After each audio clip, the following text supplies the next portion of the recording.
Ever imagine finding ancient bodies perfectly preserved, thousands of miles from where they should be? Deep in China's remote Tarim Basin lies one of archaeology's most baffling puzzles, the Tarim mummies. These astonishingly well-preserved individuals, dating back 4,000 years, challenge everything we know about early human migration and Central Asian history.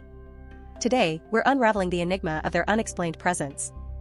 First discovered in the early 20th century, these naturally mummified remains, preserved by the arid desert, boast strikingly Western features, light hair, tall statures, and distinctive facial structures. Figures like the Sherchin Man and Lulan Beauty are prime examples. Their intricate wool clothing further indicates a sophisticated textile culture.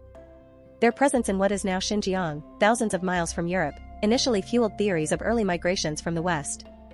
However, recent genetic studies suggest a complex, deeply rooted local population with ancient Western Eurasian ancestry. They built a lasting civilization, not just passed through. Beyond genetics, their artifacts reveal a thriving Bronze Age society.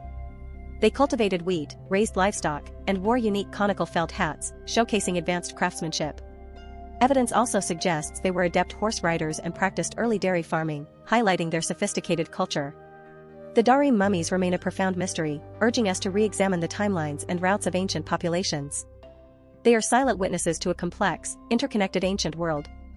If this glimpse into ancient history fascinated you, give us a thumbs up, share your thoughts, and subscribe for more intriguing discoveries.